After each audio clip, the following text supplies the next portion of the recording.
Ma vie n'était qu'un mensonge parfait, tissé de tous les dieux, pour qu'il soit propre en chacun de ses angles. Il était parfait, tissé de tous les dieux, ma vie n'était qu'un immaculé mensonge, un mensonge précoce, arrivé bien trop tôt. Ma vie n'était qu'un odyssée de perfection, une perfection voilée par quelque chose que l'on pourrait appeler le gâchis, la destruction, le désarroi. Quelque chose qui se détruit, s'auto-détruit, mais continue à tourner en rond, tel le vice. Tel le vice qu'est ma vie, cette chose, cette odyssée de tourments, mais à la surface, cette création divine, ce mensonge parfait, parfait sous tous les angles, où rien ne ressort, où rien ne déborde. Ma vie n'est qu'une vulgaire façade. Autrefois, j'avais une vie simple, efficace. Aujourd'hui, j'ai une vie voilée. J'ai une vie diverges mensonges, diverges discussions qui ne mènent à rien. À tort et à travers, nous utilisons des mots que nous ne pensons pas. Ma vie n'est qu'un tissu de mensonges, n'est qu'une nécrose à l'intérieur d'un corps, un cancer qui continue à se dévoiler au fur et à mesure, et que personne n'arrive à guérir. Personne n'arrive à arriver au bout de ce cancer. Et pourtant ma vie est-elle le masque que tout le monde porte en société, indestructible. Tel le masque que tout le monde porte en société, ma vie est ainsi. Personne ne peut le détruire, personne ne peut l'enlever, à part la personne qui le porte.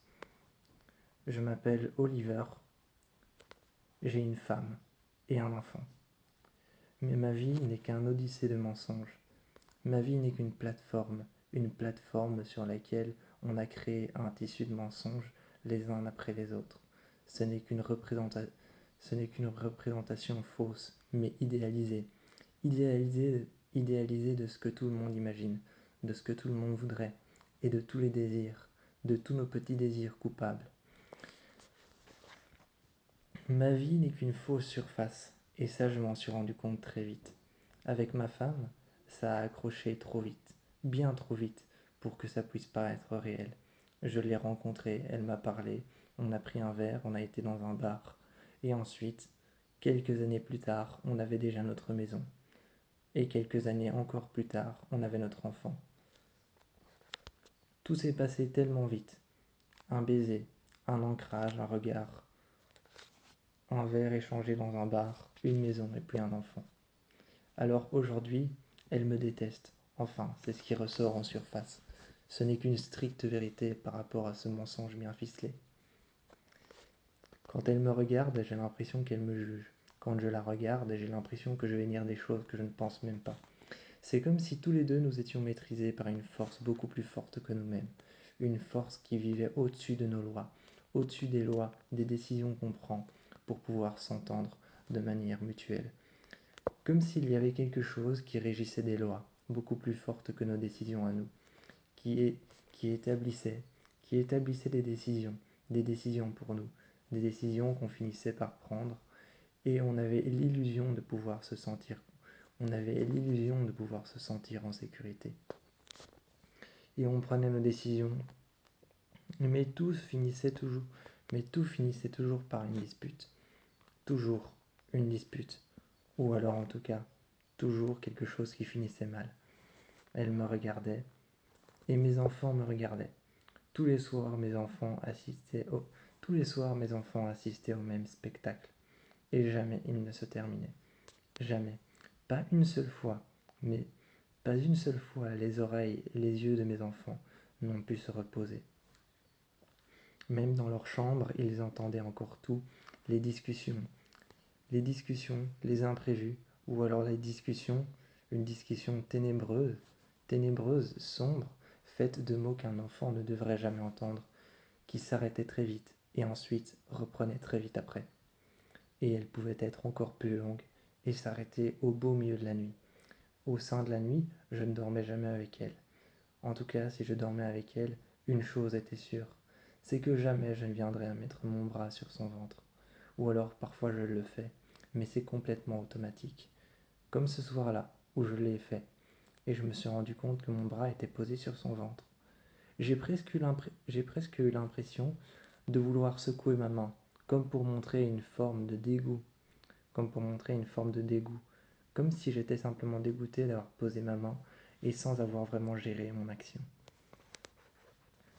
Lorsque maintenant je regarde ma femme, j'essaye de lire dans ses yeux ce qu'elle va me dire avant même qu'elle n'ouvre la bouche.